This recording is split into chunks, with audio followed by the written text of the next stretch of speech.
Alhamdulillah.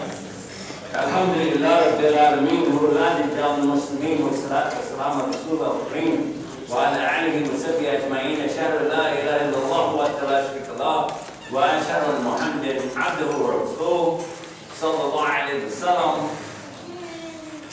Did you think this was going to be in English? Assalamu alaikum. MashaAllah. My name is Yusuf. Can you say Yusuf? Yusuf. I said it perfectly. How long why is that? They got it perfect. My wife, she still pronounces it useless. But I think it's a speech impediment. Anyhow, it's nice to be here with all of you. And before we get started, I'd like to do a real quick inventory on what we got here in the warehouse. So if anybody's a Muslim, raise your hand. Okay. If anybody's not a Muslim yet, raise your hand. Wait a minute, you raised your hand twice. So that sounds like indecision. No, it sounds like I pray the prayers every day. Yeah. I read the Quran. Yeah. And that's what I am. So my way of thinking is if I really do something to God, then I do. So, but you're kind of like in and out at the same time. Yeah, I wouldn't use that. It's that we have to discuss it in private, but for me to say for sure I know who a prophet is, then I have to say I know God is God, and I'm not there yet. I don't know. You're working on it. So I'm reading on it, I'm saying the prayer, and for me that's the mission, fasting, charity, prayer, that's the mission of God. So what can I say? That sounds good. So you were raised as a Christian? Catholic or Protestant?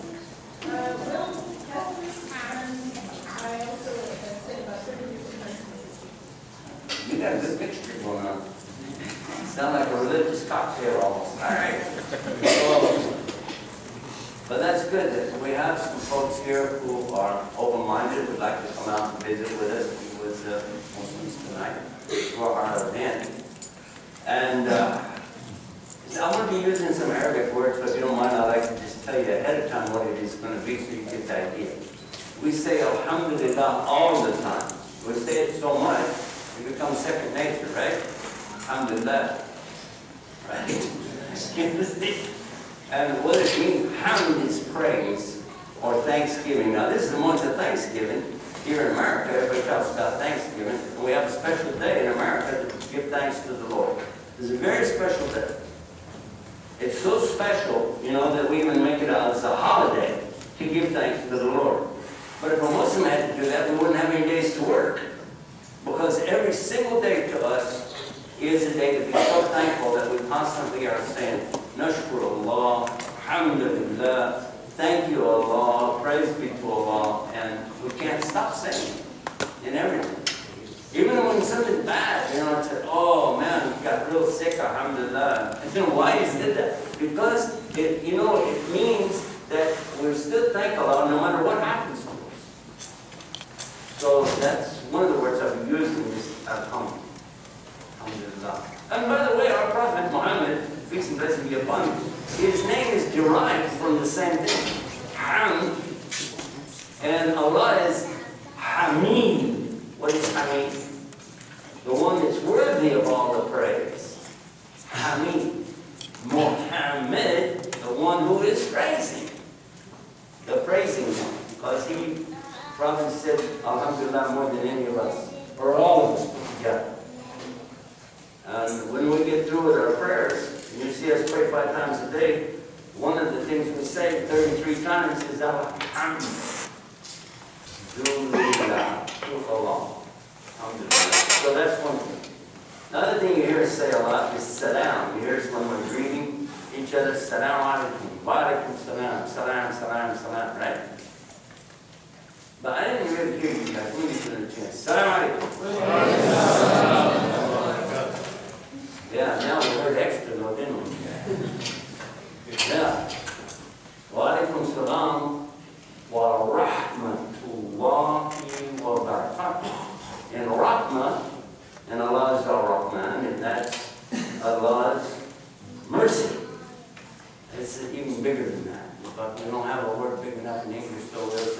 graciousness, mercy, benevolence, His right.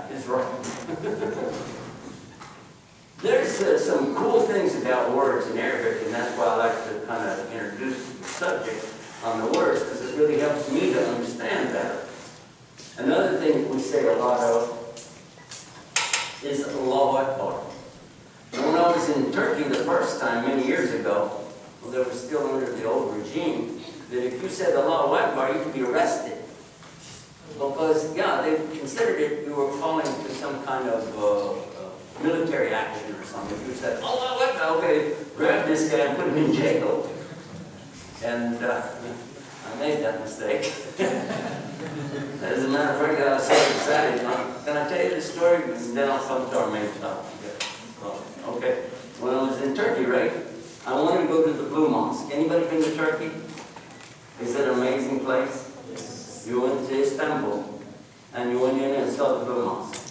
Well, if you go in that side door, back there, there's an ancient area where they used to make wudu, a very big outside thing. You've seen that? Well, right in that same area in 1924 is where they hung all of the scholars. It was 1922. When Kemal Ataturk took over, they took all the scholars out and they hung them right there. That's where they all died. I went in that door, let's show you why I said that. I went in that same door, and it was about time for Maghrib, just like right about now. And when it was that time to pray, to go in there was a guy in there named Philip from America, and he was looking around. Tourists go in there, right? That's one of the big tourist attractions. He was looking around, and he was asking in English, what are these guys doing? Are they going to pray? The guard that was in there didn't understand what he was saying. He said, get out, you'll go over there, you'll go over there. And the guard saw me, he said, you'll go over there. I mean, go pray with those guys. And I wanted to talk to this guy and say, hey, I want to tell him about Islam. He's asking, right? So, the guard goes, you there, that's all right, whatever. So, but while I was praying, I was asking Allah, let me have a chance to see this guy again, you know. So when we got done, I go out the door, same door, and I went out, and there he was sitting there. And he said, oh, thank God. You know, alhamdulillah, right? He said, oh, thank God, my prayers were answered. I was hoping you'd come out and I could ask you a question. And I was thinking, hey, I was praying to the same God, asking him to hold him here so I could get out there. We talked for about a half an hour, and he said, this is what I dreamed of all my life. This is what I believe. And he made his shahada standing right there and entered Islam. Now, wait a minute. Here's where it gets cool. When somebody makes their shahada, what do we always say? Huh? How loud do we say it? You're really loud, right? So he made shahada. He said, Ashhadu an la ilaha illallah, Ashhadu Muhammad Rasulullah. And I'm like, Allahu Akbar. My friend with me has got a recorder on. He's recording this on camera. And he's saying, like this. And I'm like, what's wrong with this guy?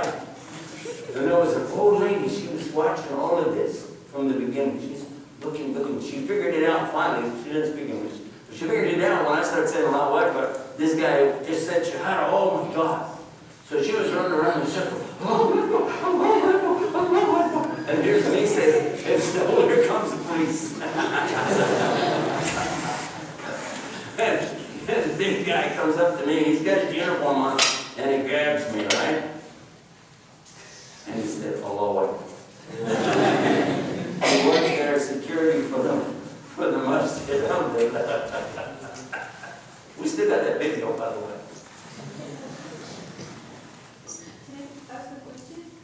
So you're saying that the government of Turkey was imposing secularism on people? I think So the government of Turkey then imposing secularism? no.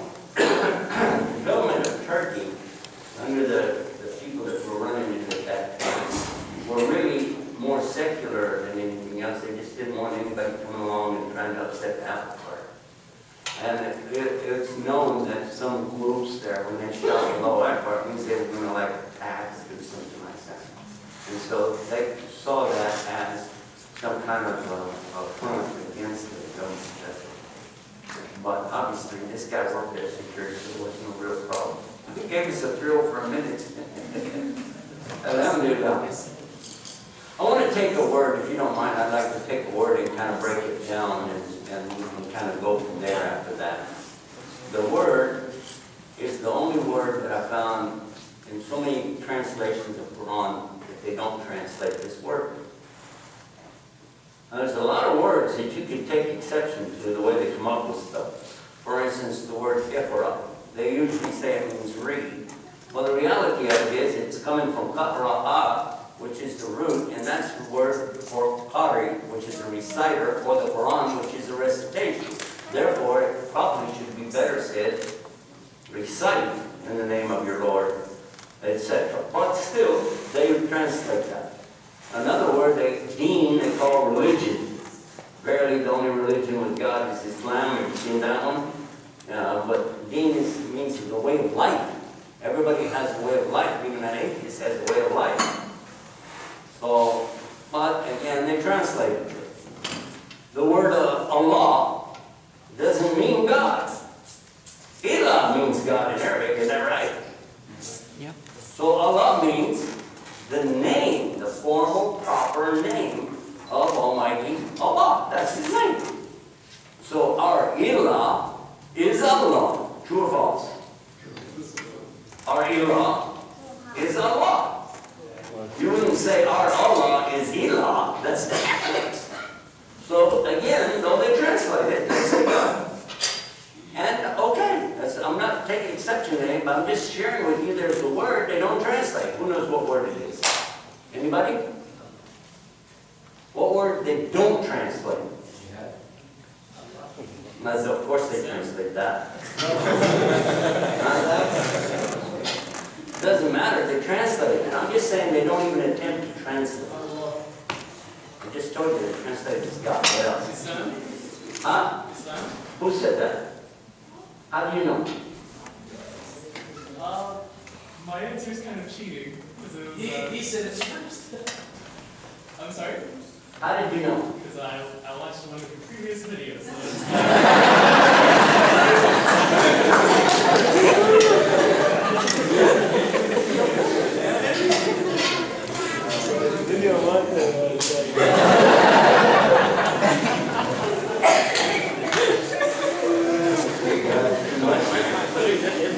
Oh man, the chance around here tonight. Yeah. I should have known about this place, you know?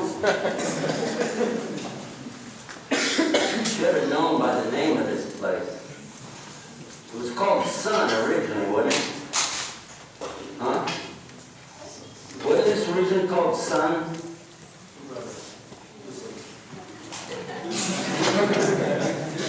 You know what's worse than stealing my story? Stealing my jokes.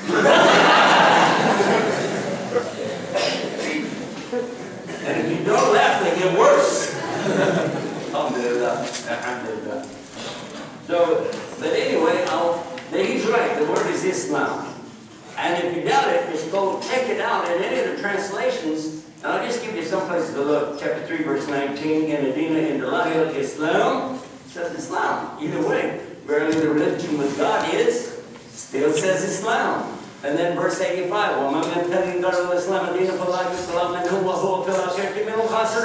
translation says, it says, whoever wants a religion other than Islam, Allah will never accept it, and the hereafter, they'll be with the losers. And keep on going through chapter 5, verse 3. اليوم أكملت لكم دينكم وأتممت عليكم نعمتي ورضيت لكم الإسلام دينا.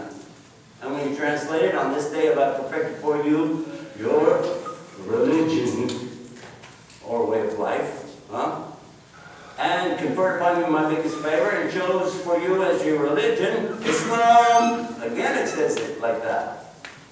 You've seen Islam again and again and again. I'll just jump back further in the Quran and you'll find it all the way back to the very end. It's the same thing, all the way back. All right, so setting that aside and coming back to the word Islam, why don't they translate it? And there are several hundred attempts of translating Quran to English, Spanish, Norwegian, Swedish. The one who translated the Swedish was a friend of mine before he passed away. May Allah have mercy on him. He used to be the ambassador for Sweden to Morocco. Muhammad couldn't. Our brothers from Norway, by the way. Anyway, they still say Islam. Why? Because the word Islam is way too big to translate with a single word. You can't. You can try, but you can't do it. Somebody playing the harpsichord?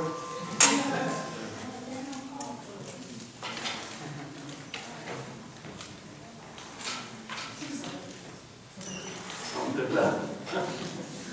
Anyhow, so the word Islam, and so that's going to be the subject what I want to introduce here. The word Islam comes from a root in the Arabic, sin, lam, mim, and it's pronounced silm. And from it come many words. And it's amazing the words that come from this, not the least of which is salam, which means peace. Salam is peace. Ma salama, another way to pronounce it, it changes it and becomes security. Salama, security. Salam, peace. But when you say Islam, it represents another word, aslama. Aslama, this is the verb or action that represents what you're really talking about. And when you discover this, you discover the real Islam. First of all, I'll tell you that I found 5 clear meanings. There are some others kind of overlapping in between, but I want to stay with these 5 to help all of our visitors catch the meaning here. First and foremost is the word surrender. Now for Christians, they know about surrender. In fact, they got a song called Sweet Surrender. And they sing it in church a lot, right? Yeah. And that surrender is only to Him. To surrender your soul to the one who created. Do we have that in Islam? Absolutely. And then, another word after surrender is submission. To submit to the commandments of Almighty God. In other words, to make an agreement that you're going to do that. Then third, that you will obey. Obedience to the one God is also in that word. And check this one out. This one really, I don't know why we didn't think about this a long time ago, but this 4th word is sincerity. If you don't do this in sincerity, Allah will not accept it.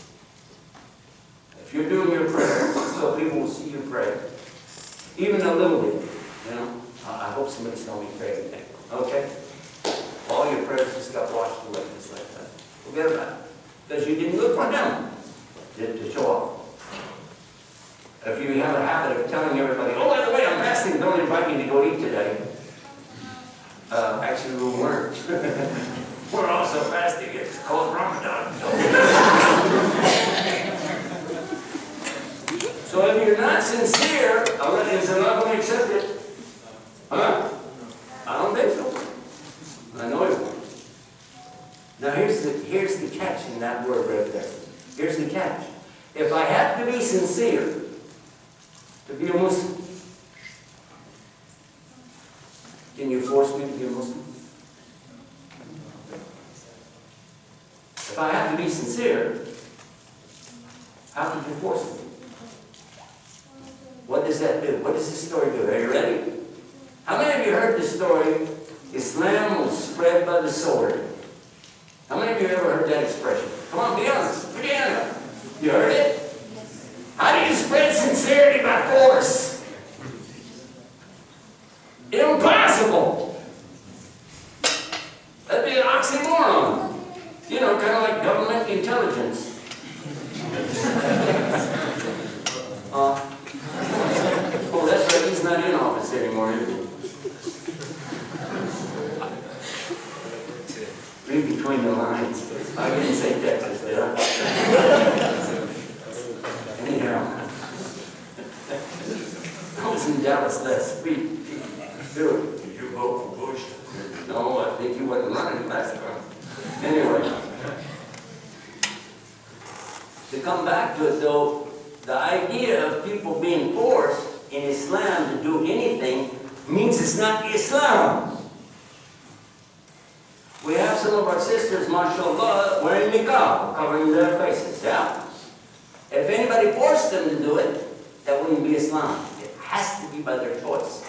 Sister wearing hijab, it has to be by her choice. If she doesn't do it, she's in trouble with the law, but you can't force her to do it. And let's just don't pick on sisters. Let's talk about brothers. Ready? Are you sure? Are you sure you're can't wait.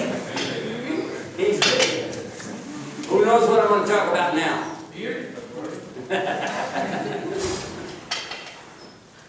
Somebody asked Prophet Muhammad ﷺ about the lehya. You know, the hair that flows here. Lehya in Arabic. He told him, leave it alone. Yeah, literally that's what it said. It didn't say grow it. Can you grow your beard? Allah has to grow it, right? Brother asked me one time, he said, maybe I'll grow my beard. I said, I can't, that's sure. He said, what does that mean? I said, it means you want to have power beside Allah. Allah said nobody got power beside him. Yeah? So I can't ask you to grow your beard or ask God, this guy's going to do it, but I'll ask him to make you stop cutting it off. How about that? Because maybe he won't grow it. Hussein Yi, one of our friends from Malaysia, originally from China, he only has like 5 strands hanging down. Nothing he can do about it. Right? So, I'm doing that. You know how often we use that? I can't help it. It just comes out like that. Anyhow, so we're told you can cut above the lip up here. In fact, you're supposed to keep it from rolling over. And, you know, my grandfather used to call it a cookie duster. You get a doodle on and dust off the cookie for you. If your beard gets really big, it's a good place to save your snack for later, too. That's gross.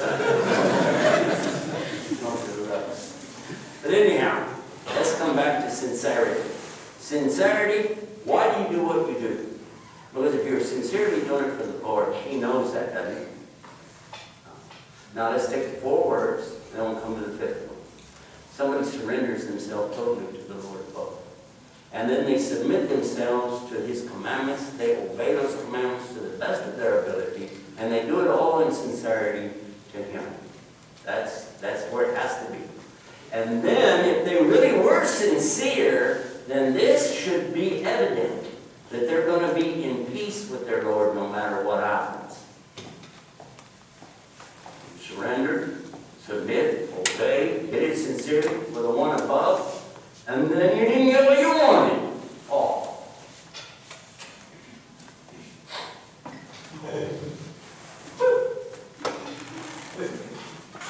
Some people, when they come into Islam, they think that they're going to get whatever they want. Like, I came to Islam, I was hoping I'd get a brand new car. Yeah, right. Huh. Or they thought I'm going to get good grades now, right? No. In fact, it can get worse for you. And in fact, you're probably pretty sure you're going to have a hard time. Can you imagine? If you're not Muslim right now, I want you to imagine something. Just go home tonight and say, hey, Mom, guess what I did today? You bashed up the car? No. You got in trouble with the police? No. You got a ticket? No. I would tell my Muslim, oh no, we should have bashed up the car. Yeah. Because that they don't want to accept. But you know why? It's not because they understand what's Islam. It's because they have a wrong conception, a wrong impression in their mind of what Islam is really all about. If you really told somebody, like if you read it in English, suppose you told somebody, I want to believe in God. Well, that's great. I want to do what God wants me to do. Oh, that's fine. That's really good. I want to submit to God. All right. In be sincere. Whoa, yo, I want you to be sincere too. That's a good thing. And in peace. Yeah, boy. As a Muslim, get out of here. After I came into Islam, I learned this, you know, and the meaning of the word. I was so excited. I felt like really, it was an amazing thing. I used to attack Islam. Maybe I'll tell you that story someday. Would you like to know about that? No? Why not? Well, I tell you what. After I got into Islam, I learned these words, this meaning. And I went back to the same people I used to preach to down along the Texas-Mexico border. And in the old days, I used to play music and go down and preach and things like this. Well, all of a sudden, now I go back to the same place I was before. I've been gone a while. And this old lady, she's about like 80 years old, she come up to me and she looked at me and she said, "Child, what's the matter with you?" I like that when somebody called me child. I said, "What do you mean?" She said, "Well, you're growing a beard and you're wearing a dress." Hey, I guess so. I said, "I became a Muslim." "You can't do that." "What?" "Oh, you can't do that." I said, "Why?" "You're not from over there." I said, "Excuse me? From where?" "Wherever they come from." Now, this is for real. This is for real. She's a sweetheart. I didn't want to hurt her feelings at all. And she's so nice. She's one of the kindest people you'd ever meet in your life. And I thought, you know what? I need to communicate her so she'll know what Islam really is. Let me try. I said, "Well, let me ask you something." I forget her name now. It was 22 years ago, but I asked her about her name. I said, "You believe in God?" She said, "You know I do." I said, "Don't you want to do God's will on earth as it is in heaven?" That's the Bible, you know. It's in the Lord's Prayer. She said, "You know I do." And I said, "And you want to surrender to God?" "Yes." "Submit to God?" "Already did." "Obey His commandments?" "You know that's right." "Yes." "And be sincere?" "There's no other way." I said, "Yes, you're right." "And be in peace with whatever He gives us?" "Yes, yes, that's it." I said, "Well, that is the word Islam." "Oh." "Yes." "Oh, Islam. Islam. Islam." He's correcting me. Okay. Islam, whatever. "And whoever does Islam, the verb, is a Muslim." "Ah?" I said, "Look, in Arabic, mu is a prefix that is the same as is in English.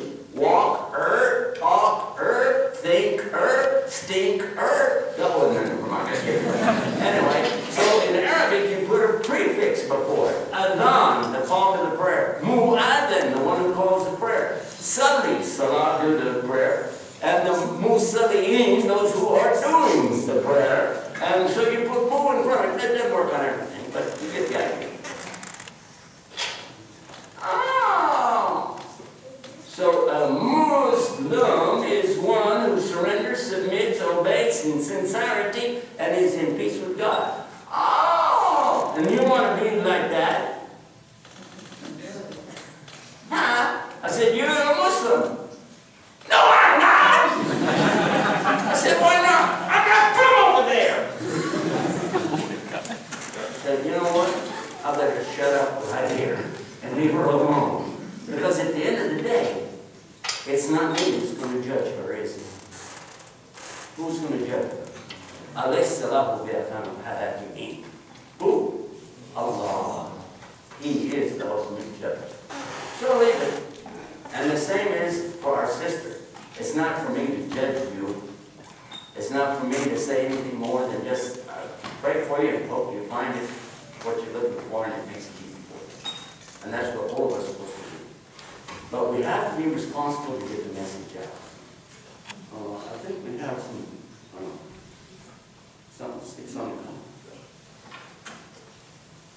I don't know what they're on. Oh, they're behind me. Let me show you real quick what we got. Before you leave, you can't have them now, sorry. But before you leave, you want to get one of these. You read it? Worship the Creator not the creation. Goes on your car. You don't have a car, you put it on your skateboard. You don't have a skateboard, well, put it on your bicycle. You don't have a bicycle, backpack, you don't have a backpack, put it on the refrigerator. But put it somewhere where people can see it. It's a good reminder every day. Worship the Creator, not what He created. Simple as that. And it tells you about GuideUS TV, our latest project, which we are constantly trying to raise money to keep it on the air because it is all over the United States, Canada, on smartphones, not on the dumb phones, on the iPhones, and also you can find it, besides the app, you can find it on antennas in Dallas, Los Angeles, New York, Columbus, Ohio, and the internet. So a lot of places you can watch it. And that was my commercial. I just stick them right in where I want to. Now, I told you, I asked you if you want me to tell you a little bit about how I got to Islam. Anybody want to know? You want the long version or the short one? How many say short version? How many say long version? I think I have one up here that says short version. Okay. Short version. Salam alaikum. Salam alaikum. Short version. The long version. It happened one day. Now this is before I came to Islam, right? My father come home from his business, and he said, "Guess what? We're going to be doing what business with a man from Egypt." I said, "Oh, really? That sounds cool. Egypt, pyramids, Abu Hul, not a deal. Man, this is great. You know, the Sphinx." And I'm like, "Yeah, that's cool. I can imagine our business cards, logos, things we'll come up with, export, import, talk about, oh, yeah, it's going to be," he said, "And he's a Muslim." I said, "What? A Muslim?" And I looked at him real serious. I said, "Dad," because we used to watch 700 Club. I don't know if you know what that is. Pat, Robbie, your son? Something like that. I don't know. Oh, yeah, that's it. Whatever. Anyway, he said it real clear. Muslims are all terrorists, killers. Told us, hijackers, kidnappers, don't believe in God, worship a black box in the desert. All of that stuff. And I'm telling my dad, how could we be true and loyal to the 700 Club and do business with one of these Muslims? My father said, "No, he's a nice guy, you gotta meet him." I said, "Okay, but it's gotta be on my terms." He said, "Okay, what's your terms?" I said, "Okay, number one, I gotta go to him on a Sunday." He said, "Okay, tomorrow Sunday. And I want to go to him straight from church. Not going to stop to eat." That's mini fasting, right? And then after I get there, I'm going to see this guy, right? I know what it's going to look like. Oh, and I got to have my Bible with me. I had a cross about that big I used to carry. There. And my cap that said Jesus is Lord right across the front of it. Now, and I know what these guys look like. You know, I'm imagining what he's going to look like. He's going to have a big turban on his head. And an eyebrow that goes all the way across. He's going to be wearing a long dress. And probably going to have a sword of some kind. See that little bent sword? Kanja? You know Kanja? Yeah. On the dagger. I'm looking for that. I'm imagining all this stuff. I guess I was looking for Ayatollah Khomeini or something like that. Anyhow. So, but when I met him, I was surprised because he didn't look anything at all like what I imagined. In fact, I asked my dad, "Well, where is he?" He said, "Well, it's right there." I said, "That's a Muslim?"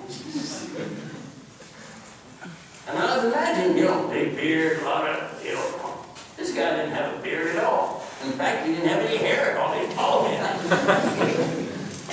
But he was so nice. I liked him immediately. He had a beautiful smile. Anybody knows what's Ibtisam? Huh? Yeah. Big smile from where? From Egypt. Nobody can smile better than those guys. I'm serious. They got the smile. Forget about it. They can knock you out with a deal.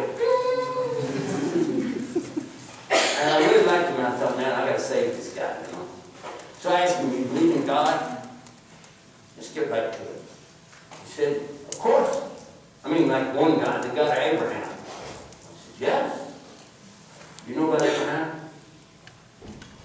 By the way, he could trace his lineage all the way back to the Prophet Muhammad's nephew.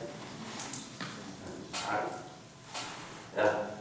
So if you imagine from mile away, and you're asking him, do you believe in Abraham? It's his grandfather. It's not big about it. Anyway, so he said, yeah, we have to believe in Abraham as a prophet. I said, yeah. Well, did you ever hear about David or Suleiman or Moses? I said, yeah, of course, these are our prophets. I said, really? Yeah, but you don't believe in the precious man of Jesus. I said, yes, well, I believe in Jesus.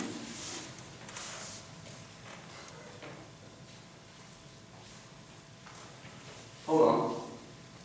Miracle birth? Yeah. Immaculate conception? Yeah. Miracles? He did miracles? Yeah. Brought a dead man back to life? Yeah. He ascended up to God? Yeah. He's with God? Yeah. Be back in the last day? Yeah. Man, there's hope for this guy. I can bring this guy around, you know. I just got to work on that little cross thing I did, you know. So we started working together. We spent the next 3 months, that was back before Easter, and we stayed together until the middle of July. And all along, we traveled together all over North Texas. Everywhere we went, he's riding with me, I'm driving him, or I'm trying to debate with him about everything.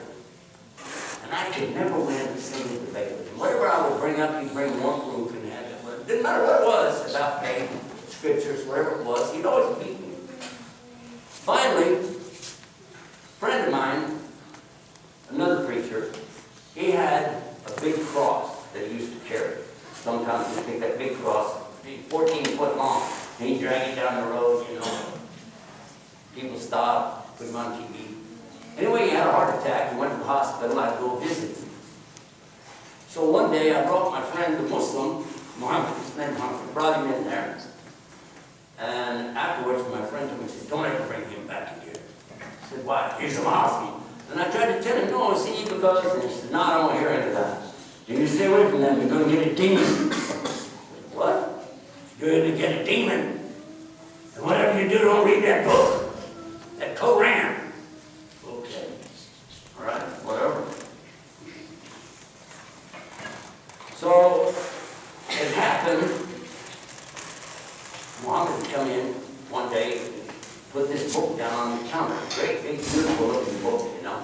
Dark, royal blue with gold trim on it. Came from Saudi, you know. He laid it there. I said, is that your Koran? He said, that's the Quran, yeah. Would you like to read it? I go, no. It's all right. Be all right. Leave it over there. He left. And when nobody was looking, you know, it's like,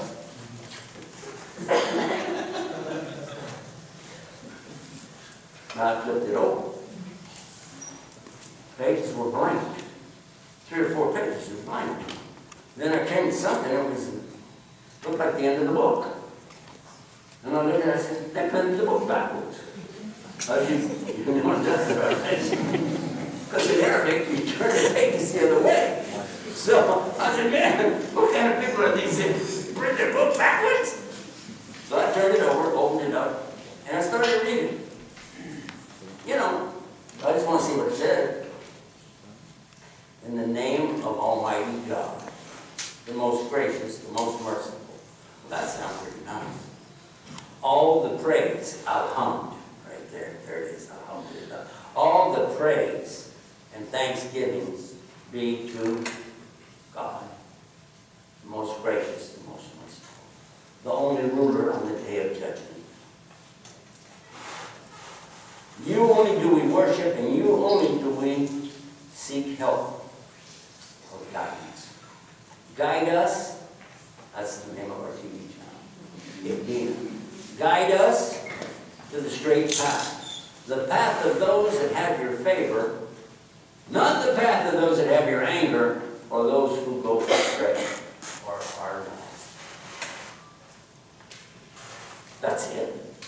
That's the first chapter. That's pretty nice. I turn the page. I leave that. Islam mean? What does that mean? Oh, I'm reading a book. Wow! Oh, step away. Whew. I almost read the book.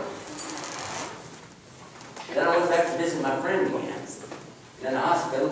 He has another bunkmate there sharing the room with him. This guy's a little bit, strange. I tried to talk to him, he stared at me. I told him, well, where are you from? I asked him some questions. He said, I'm from Venus. Venus, right? Venus, Texas. Well, Venus, Texas. He said, you wouldn't understand. I'm going, I don't want to understand this guy. I came there a couple more times, and I tried to, preach to this guy. And he'd just stare at me. He was in a wheelchair, so I started pushing him around, taking him places, letting him downstairs, the garden they had and stuff. Finally, one day, he started crying. And he said, you're such a nice guy, and I've been really bad to you, and I'm sorry. He said, you just don't know what I've been through. I had a heart attack, and I've been suffering a lot here. And I don't know why I'm having this problem. He said, I want to confess something to you. I said, whoa. Hey, I'm not a priest. I'm not a Catholic, okay? You don't confess to me. He said, I know you're not, because I am. I said, what? It was a Catholic priest. So I started telling him what I was learning about Islam, because I thought maybe this is, it can help me figure out how we can get this Muslim to Christianity. Protestant and Catholic together. Hey, look at this guy. But he told me that Catholic priests have to study Islam. We already know about it. I said, what? I said, yes. He said, everything you said is true. I said, what? He said, yeah, they pray 5 times a day, they fast Ramadan. He started whipping it down. I'm like, whoa. That surprised me. How come I never heard about this before? Then, when he got out of the hospital, I invited him to come out to our home, stay with us for a while. While he was convalescing, he could help me kind of give some Christian dawah to the Muslim, yeah? So he came with me. Now, the Muslim is living with us. My father's there, it's his house, his wife, me, my wife, my daughters, all of us there in the same great big old house. Give you an idea about that. So when he got out there, we got the priest out there, I said, now we're going to start first night right off the bat. Let's talk about the Bible. So I pulled out my Bible. About that time, my dad pulled down his Bible. Now my dad's Bible is KJV, King James Version. But I got the Revised Standard Version, which has a lot of better manuscripts that are relied on, more accurate, and explains some of the mistakes in the KJV. So right away, we're in an argument over that, me and Dad, right? Then my wife pulls out her Bible by Jimmy Swaggart called Good News for Modern Man. And that's totally relaxed. Very relaxed translation. And now we're into that. Now, here comes, now wait a minute, up to now we're just dealing with Bible's versions, but all with 66 books. The Catholic Bible has 73 books. It's a good thing we didn't have anybody who's Orthodox. Their book has got 78.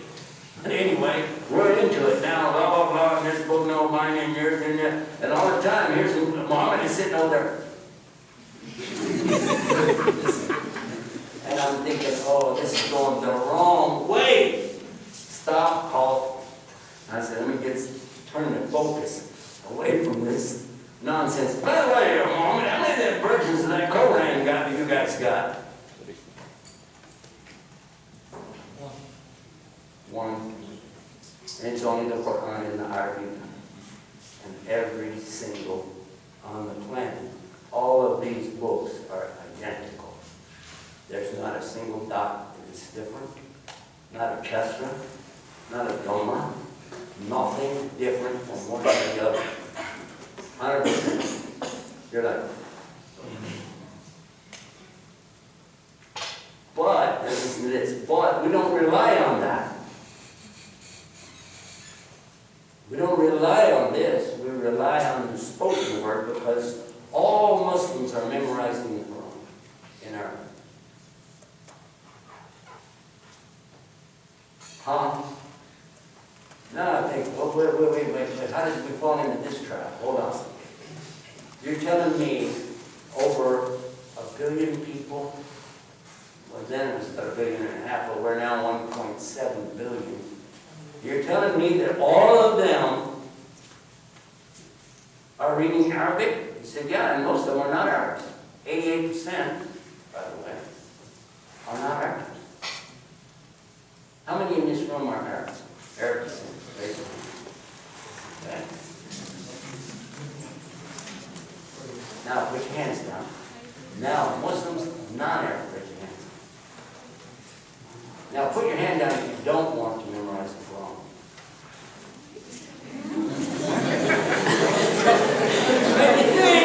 Make you think. I'll make it easier for you. How many in this room would love to memorize the whole Quran? All of us. Gotcha now. Don't never not do it. When he said that, I was thinking, oh, wait a minute. He said, and all of us, we know it's been passed down by memory from mouth to ear, mouth to ear, mouth to ear, never passing mistakes, always going back and verifying. I said, man, why did I come up with this deal? Let me try something else. So forget that. The next day, I went over to my friend, and I was telling him, the one that carries the big cross, and I was telling him what had happened. He said, I told you to stay away from them Muslims. You would get a demon son. So I got another idea. Next night, let's try it different. Got a new idea. So, the best way to introduce Christianity, let's talk about God.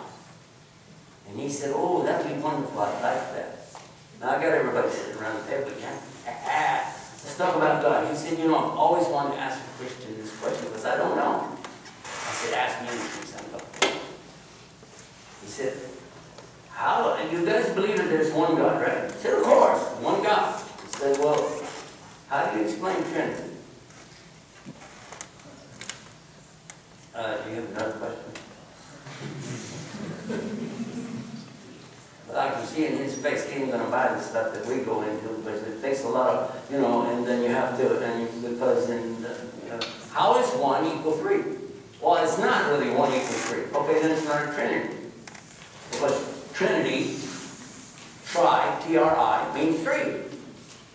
Unit, 1, bi, 2, tri, 3. So is it 1 or 3? No, it's like 1 in 3, or like 3 and that. Well, how do you explain it? Okay, here we go. The apple, tufa. The apple has the red on the outside. Then inside you have the part you eat. And inside of that are the seeds. But you still have 1 apple, right? Seeds, the stuff you eat, and the red, the skin, right? But it's all 1 apple. He said, do you count the seeds? Huh? Then it'd be a lot more than 3. No, you don't get that idea. What if it's a worm in there? You count the worm? No, oh, come on, man. Next day I'm back over with my friend again, right? And I'm saying, you know, he said, I told you. See? You're going to lose your faith now. Should have told him about the egg, baby. Yeah, that's a good one. Let me try that. Okay. Now, you know we're talking about the Trinity. Now, the egg has a shell, then inside is the white, and inside the yellow. Got it? Asper, right? And the skin. Got it? He said, what if it's a double yolk? The guy becomes 4. Now, instead of a triangle, you got a square. Now, I'm like, oh, no. Okay, that's not fair. That's not fair. But you're comparing God to an egg and an apple. So what I'm saying there is, it would be better not to compare God to anything. How people want to understand it, let them alone, but that is not the way to go. Decided to give up on that. Now here's what's happening in the meantime. Watch this. All the time I'm going around doing that, the priest, Catholic priest, He's studying Islam with this man, learning more and more about the real history of the church, the real history of Islam, and they're sharing information back and forth. He asks him, can I go to your temple? He means the mosque. And they go. One day for Dhuhr. They come back. When they come back, I take the priest aside. What did they do? Said, what do you mean? Well, like, do they slaughter animals or make bombs? What do they do? They said, no, they lined up like monks and stood there silently. And then they bowed, prostrated. It was beautiful. And then they left. I said, okay, what kind of music did they have? He said, they didn't have any music. I said, what? How are you going to worship God with no music? I was a music minister, by the way. Just so you know what was my role, I never told you. Music minister. I'm the one who sold the organs and pianos and would go make sure it all worked properly and play the music. That was my deal. So you come to me now and you're telling me these guys don't even have any music. Wow! What are they missing? Yeah. So then, a few days later, the priest said he wanted to go back to the masjid. Only that day, they didn't come back right away. I started getting worried. Maybe they had an accident. We lived out in the country. In fact, what's funny is a side issue. GuideUS TV's channel is broadcasting from the same antennas that were just down the street from my house where I used to live up there. Just by coincidence. And there's another way to stick a commercial in there for GuideUS TV, but true story. Anyhow, when they finally did get there, it was dark, and I saw the Muslim getting out of the car, recognized him right away. You see that bald head shining out there. But then there's somebody else get out the other side. This guy's got on a white dress and a pillbox cap on his head. I looked at him, I said, Pete? His name's Father Peter Jacobs. I said, Pete, did you become a Muslim? He said, Ashhadu an la ilaha illallah. I said, oh,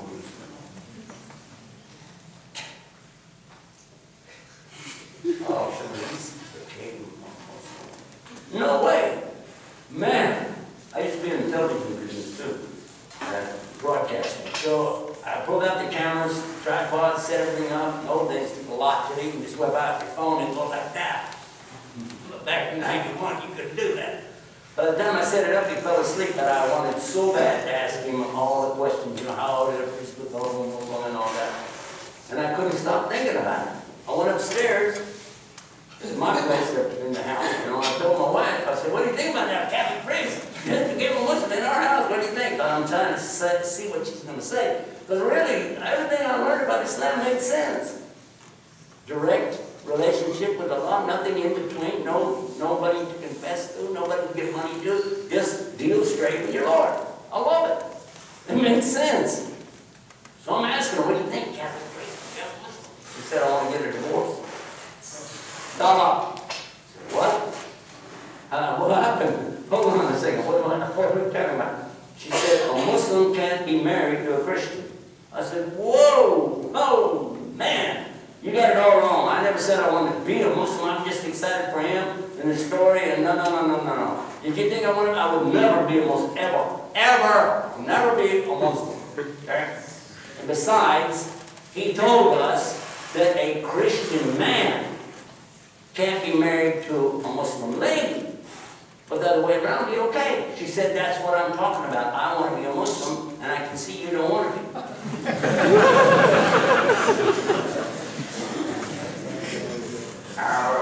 Okay. Back it up. Let me try that again.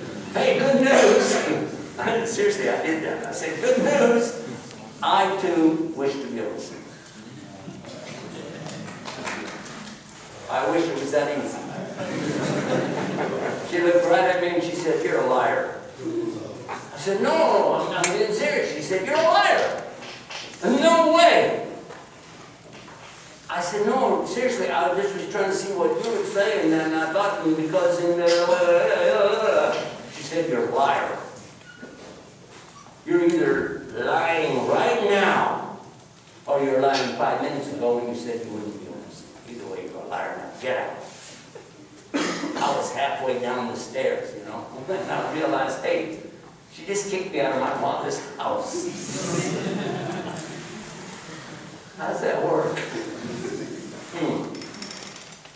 So I went down, I woke up the Muslim, about 1 o'clock in the morning by now, you know. I'm waking him up, I said, you and me, we got to talk. He's like, whoa, what happened? I said, let's go. So we started walking down those old country roads and talking.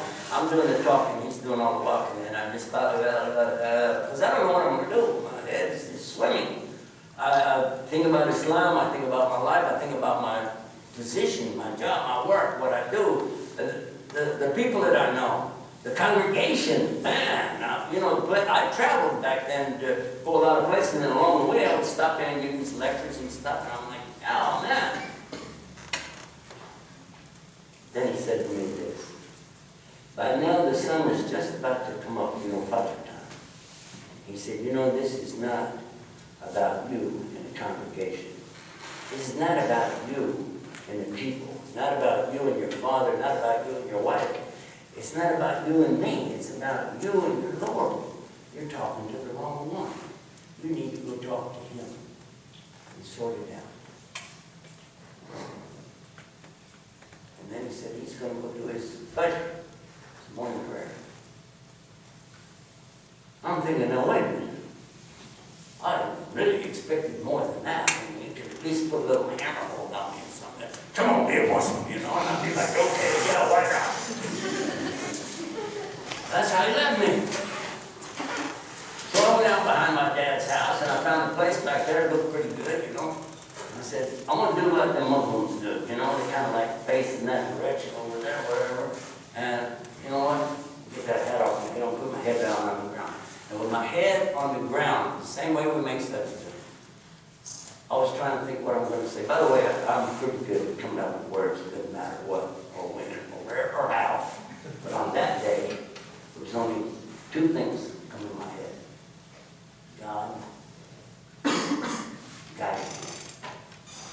Couldn't think of anything else. Again, that's where we got the name from. Guide us. I said, guide me. When I raised up my head, it wasn't anything like, you know, fancy lights going off. It wasn't like rainbows and doves and birds. No.